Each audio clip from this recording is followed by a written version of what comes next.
네, 안녕하세요. 김용훈입니다. 여러분들과 이제 자료 해석 강의를 토대로 처음 이렇게 만나게 됐는데, 네, 일단은 여러분들이 그 입문 강의 시작 전에 제가 이제 몇 가지 자료 해석에 대해서 좀 설명을 드리고 시작을 해 보도록 하겠습니다. 네, 지금 우리가 이제 강의하려고 하는 과목이 자료 해석인데, 여러분들이 이제 첫 시간에 들었던 언어 논리나 그리고 세 번째 시간에 들을 상황 판단과는 또 다른 특성이 있어요. 일단 이제 말 그대로 자료를 해석하는 과목이라고 생각을 해주시면 되겠습니다. 네, 그래서 이제 우리가 앞으로 보게 될 자료가 어떤 것들이 있느냐, 크게 이제 자료 해석에서는 세 가지로 볼 수가 있어요. 네, 그래서 대표적인 게 표, 그 다음에 두 번째로 그림. 네, 이제 그림은 제가 수업 때 이제 그래프라고도 이야기할 것이고, 또는 차트라고도 이야기를 할 거예요. 네, 그래서 이제 그림의 형태로 제시된 자료이다라고 보시면 되겠습니다. 마지막은 이제 보고서인데, 보고서는 이제 일단 지문의 특성을 띈다라고 보면 되겠죠. 네, 그래서 이 세 가지가 자료 해석에서 나오는 자료의 의미가 되고, 사실 이 세 가지가 뭐 균등하게 나오는 건 아니고 이 표가 가장 많은 비중을 차지하고 있다라고 보시면 되겠습니다. 그 다음에 두 번째 해석이라는 게 뭐냐면 말 그대로 이해하고 분석한다라는 의미를 가지고 있죠. 그래서 이제 제가 지금 크게 두 가지를 말씀드릴 건데, 첫 번째로 제가 앞서 설명드렸듯이 자료 해석이다 보니까 이게 과연 본질이 수학인가라고 생각할 수가 있어요. 저도 이제 처음에 공부할 때는 그렇지 않을까라는 생각을 했는데, 사실 얘는 절반은 맞고 절반은 아니라고 생각이 들어요.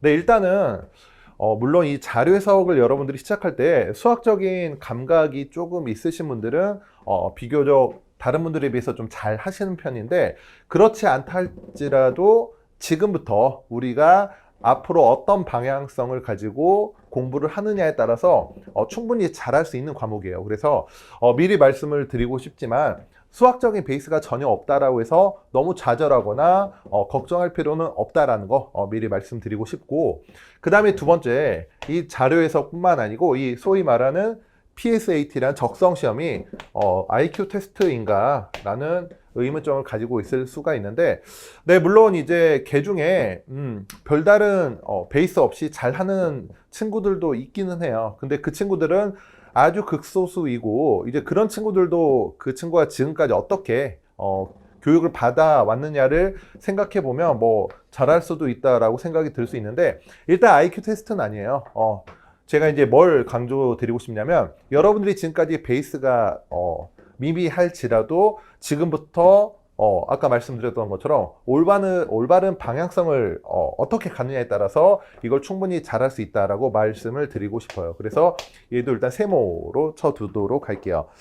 네, 그럼 이제 우리 입문서에 있는 내용을 본격적으로 시작을 해 보도록 할게요. 네, 파트 2의 자료 해석은 총 6가지 기본기로 이루어져 있는데, 일단 여러분들이 가지고 있는 교재, 이제 거기 페이지가 표시가 되어 있지 않지만 123페이지 같이 한번 보도록 할까요?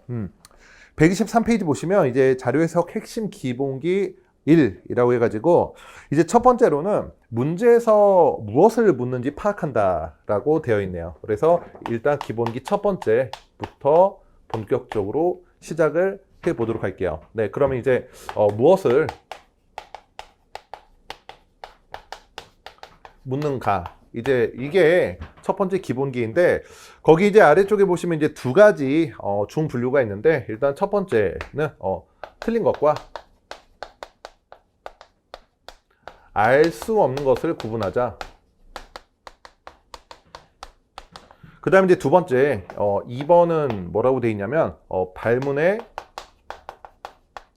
성격을 토대로 출제자의 의도를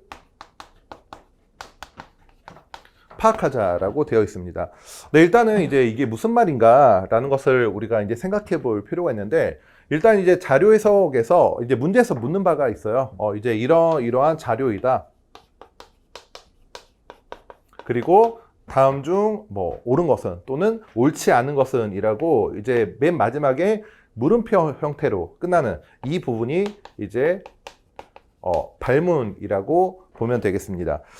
네, 그래서 이제 거기 내용에도 있지만 발문의 형태가 주로 뭐 옳은 것을 찾아라 또는 옳지 않은 것을 찾아봐 라고 등장하면 여러분들이 이제 시험지를 이렇게 보게 되면 보통 이제 이렇게 2단으로 문제가 제시될 텐데 예를 들어서 문제 1번 어쩌고저쩌고 나왔는데 다음 중 옳지 않은 것은 이라고 하면 일단 이제 가장 중요한 게 옳은 것을 찾으라는 것인지 옳지 않은 것을 찾으라는 것인지를 표시해 두시고 들어가세요. 이제 시험지가 크다 보니까 이제 이런 부분들을 여러분들이 한꺼번에 쭉 읽어 나갈 때 실제로 문제 풀 때 이런 옳은 것인가 옳지 않은 것인가를 이제 잊어버릴 수가 있거든요. 그래서 아래쪽에다가 이렇게 옳은 것 또는 옳지 않은 것을 확실하게 이제 표시를 좀 해 두시라는 말씀을 드리고 싶어요. 네.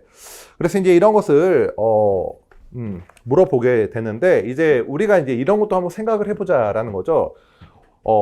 옳은 것. 그리고 이제 틀린 것이라고 하지 않고 보통 옳지 않은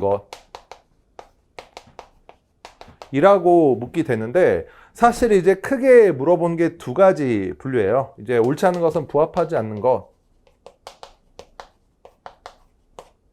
네, 부합하지 않는 것이라고 물어볼 때도 있는데 사실은 이제 옳지 않은 것은 다시 두 가지로 나눌 수가 있죠. 이게 틀린 것과 판단할 수 없는 것이라는 거죠.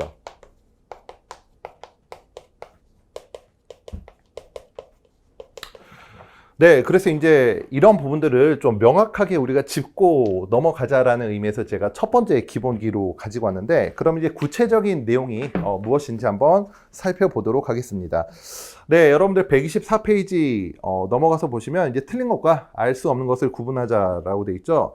네, 방금 설명드렸듯이 이제 제시된 발문 중 옳은 것을 이제 고르라는 문제는 항상 성립하는 거. 네, 항상 성립한 거를 여러분들이 골라주면 돼요. 하지만 이제 옳지 않은 것을 고르라는 거는 제가 방금 말씀드렸듯이 이게 틀린 것인지 또는 판단할 수 없어서 옳지 않은 것인지를 일단 구분을 해야 된다라는 의미라고 보시면 되겠습니다. 네, 그래서 이제 거기 예제가 하나 주어져 있는데 예제를 한번 보도록 할까요? 124페이지 예제를 보시면 다음 자료에 대한 설명이 적합하면 동그라미, 이제 적합하지 않으면 X로 표현해 봅시다 라고 돼 있죠. 일단 이제 이 다음 파트, 기본기 두 번째 파트에서 우리가 새로 보는 자료를 어떻게 좀 유연하게 접근할지에 대해서 말씀드리겠지만 네, 일단은 주어진 예제 보면서 한번 같이 접근을 해 보도록 할게요. 이제 거기 124페이지 보시면 표가 주어져 있죠. 네, 124페이지. 네, 표가 하나 주어져 있고 네, 그 다음에 이제 아래쪽에는 또 그림이 하나 주어져 있어요. 일단은 이제 우리가 두 번째 기본기 시간에 할 것이 있지만 일단 간단하게 제가 정리를 해 드려 보도록 할게요. 네, 이제 여러분들이 처음 보는 자료는 이제 이게 어떤 자료인지 모를 가능성이 높기 때문에 일단은 이제 공통점과 차이점이 나는 부분 위주로 좀 체크를 해 두실 필요가 있어요. 네, 그래서 일단은 둘 다 2010년도, 그쵸? 연도가 2010년도고 그 다음에 이제 등록 장애인 수가 공통인 자료이다 라고 생각하시면 되겠습니다. 그 다음에 이제 차이가 뭐냐면 이제 거기 표에도 여성 남성이 되어 있고 그림에도 남녀 구분이 되어 있죠. 그래서 성별 분류까지 되어 있다 생각하시면 돼요. 그런데 이제 차이가 뭐냐면 표는 특이하게도 거기 등록 장애인 수 아래쪽에 전년 대비 증가율이라고 되어 있죠. 네, 그래서 이 표는 이 세 가지 항목을 그림과 공통으로 가지고 있지만 이제 전년 대비 증가율이다 라는 항목을 담고 있고 반면 그림은 같이 한번 볼까요? 그림이 이제 좀 작아서 잘 안 보이실 텐데 거기 이제 등록 장애인 수가 쭉 나와 있지만 아래쪽에 이제 이런 당구장 표시로 이제 뭐라고 적혀 있죠. 일단 이걸 한번 읽어볼게요. 장애 등급은 1급에서 6급으로만 구분되며 미등록 장애인은 없다. 그러면 등급은 일단 네, 거기 여러분들 적혀 있는 대로 1급부터 6급까지만 지금 주어져 있다라는 거죠. 그 다음에 이제 하나 더 있네요. 미등록 장애인은 없다라는 거. 네, 사실 이제 이 의미는 제가 이제 두 번째 기본기 시간에 다시 한번 상세히 설명드리겠지만, 이제 1급부터 6급까지 합이 전체이다라는 의미예요. 미등록이 없으니까 이제 모두 등록했다라는 의미가 되겠죠. 네, 그래서 이제 우리가 각주로도 알 수 있고, 그 다음에 그림의 세로축 항목으로도 알 수 있듯이, 이제 진한 색과 연한 색 그래프가 이제 번갈아 가면서 남녀를 이제 그려주고 있죠. 그래서 그림은 이제 1급부터 6등급의 네, 등급별로 이제 성별 구분을 했다라는 거죠. 네, 그러면 이제 이렇게 자료가 주어져 있을 때 과연 이제 아래쪽의 물음을 우리가 한번 살펴볼 필요가 있을 것 같아요. 네, 어떻게 되어 있느냐면 1급부터 6급 중 전년 대비 2010년 등록 장애인 수가 가장 많이 증가하는 것은 6급이다 라고 되어 있는데, 지금 우리가 전체적인 자료를 분석했지만 분명 2010년 등록 장애인이 성별로 분류돼 있다라는 것까지는 똑같아요. 하지만 표에는 이제 전년 대비 증가율이 주어졌기 때문에 이제 우리가 표를 토대로 어떤 거를 이제 알 수 있냐, 즉 도출할 수 있냐라는 걸 생각해 보면 2009년도 성별 등록 장애인 수를 우리가 도출할 수가 있어요. 그렇죠? 2010년도 등록치, 그 다음에 전년 대비 증가율을 알고 있으니까 2009년도 성별, 그리고 전체인 등록 장애인 수를 알 수가 있다라는 거죠. 하지만 이제 우리가 이제 생각을 해 봐야 될 게 있죠. 왜냐하면 이제 물음에서 전년 대비 이제 1급부터 6급 중 가장 많이 이제 증가한 6급이냐, 발문 자체가 6급이 전년 대비 가장 많이 증가했느냐라고 물어봤기 때문에, 분명 우리가 그림을 볼 때에는 등급별 구분만 되어 있었기 때문에, 그렇죠? 6급의 전년 대비 수치는 지금 주어진 표와 그림만 가지고는 판단할 수 없다라고 봄이 상당해요. 네, 그렇기 때문에 지금 적합하지 않다라고 보시면 되고, 제가 이제 앞에서 설명드렸던 세 가지 분류에 의하면 지금 선지는 이 판단할 수 없다라고 여러분들이 도출을 해 주시면 되겠습니다. 네, 그래서 이제 자료 해석뿐만 아니고 언어 논리 상황 판단과 마찬가지로 이 적성 시험인 PSAT에서는 옳은 것이다 또는 옳지 않은 것이다, 그리고 옳지 않은 것이라면 이게 틀린 것인지 또는 판단할 수 없는 것인지를 확실하게 구분해 볼 필요가 있겠습니다.